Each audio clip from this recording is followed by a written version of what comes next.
in, look at what we've got. There's so much more, there's such a lot. Here at SM, we've got it all. We've got it all. Lots of excitement, markets and fun, shopping, convenience for everyone. At SM, it's all at SM. Here at SM, we've got it all for you. There are many questions we try to ask ourselves. Why are we poor? Why are some people rich?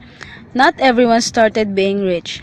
Some strive really hard to get what they have now. Success is not just good luck. It is a combination of hard work, good credit standing, opportunity, readiness, and timing.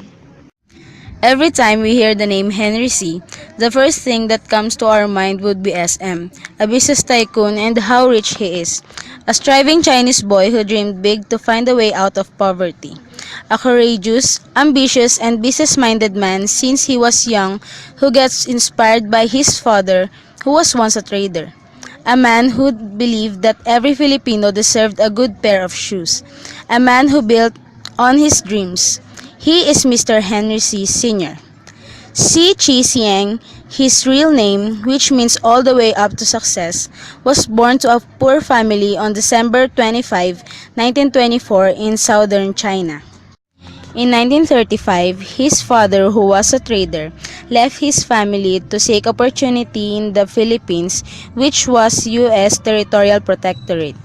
In 1936, during the pre-war era, at the age of 12, he migrated to the Philippines only to see his father in poor health condition.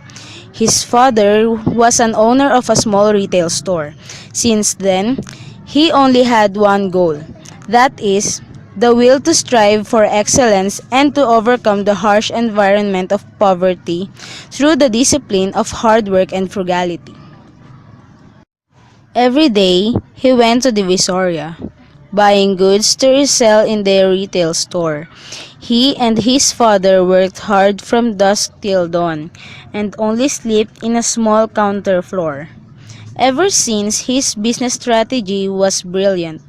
He came up with the concept of selling items in small portions, which was practical and fast way to earn.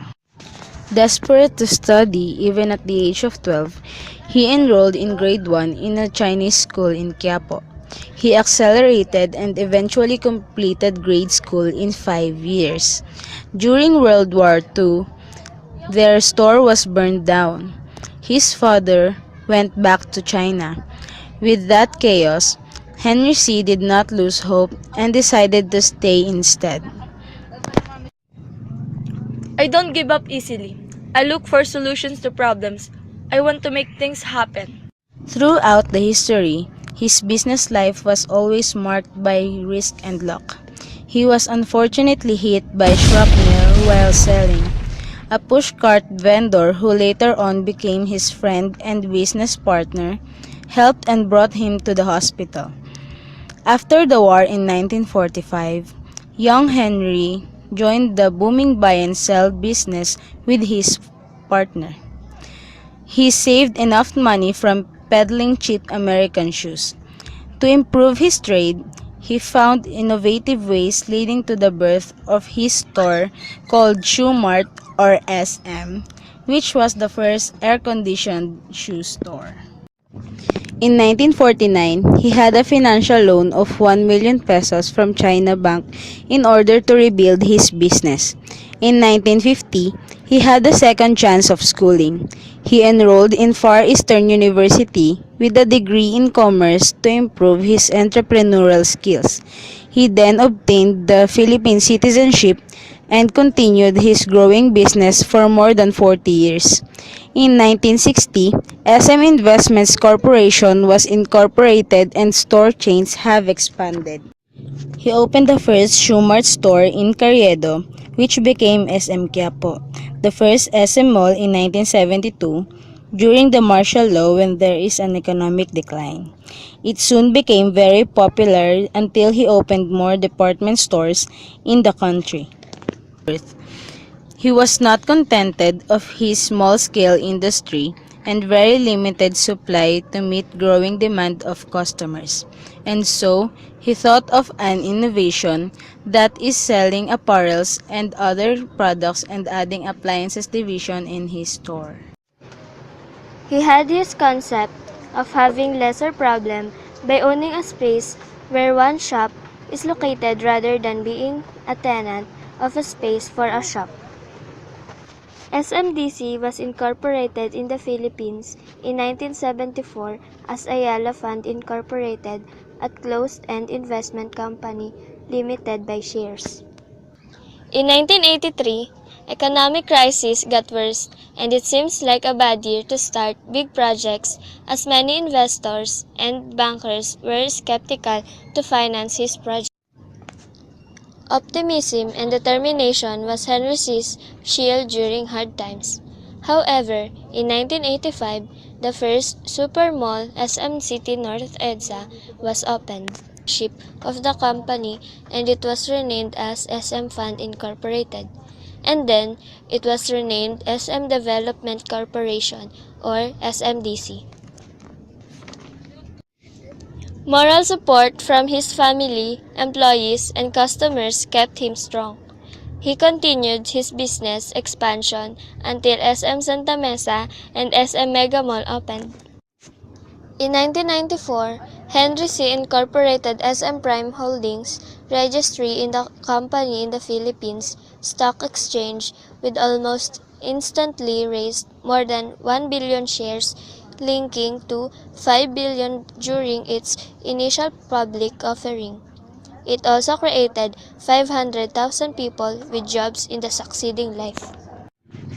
In 1999, he had his honorary doctorate in business management in De La Salle University and was named as Management Man of the Year by Makati Business Club.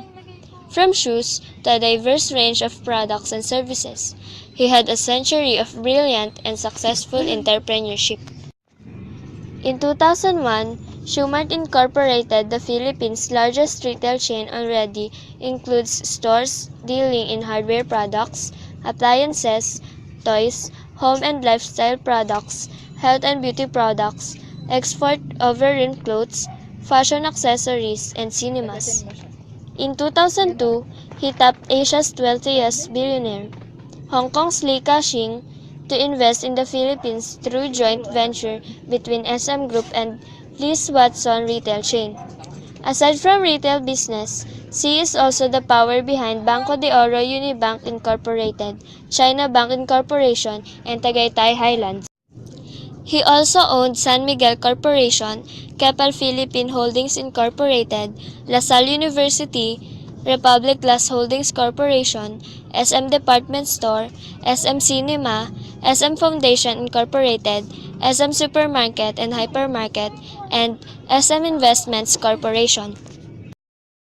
He already owned 43 malls across the Philippines, not including his 6 malls in China and 1 in Guam. His dream project, Mall of Asia, is now envisioned as a premier destination mall in Asia-Pacific region. On May 2013, the newest, most elegant, and most exciting shopping center of SM Prime Holdings called SM Aura Premier in Taguig City was opened.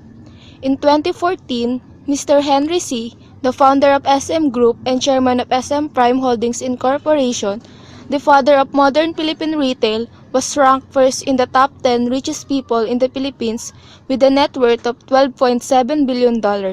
He is also one of the richest men in the world. In 2015, he ranks 73rd in Forbes Billionaires list. Mr. Henry C. is gaining a net worth of $14.4 billion in the present time. Creative, diligent, persistent, optimistic. 4 words to describe Mr. Henry C. He definitely would not quit.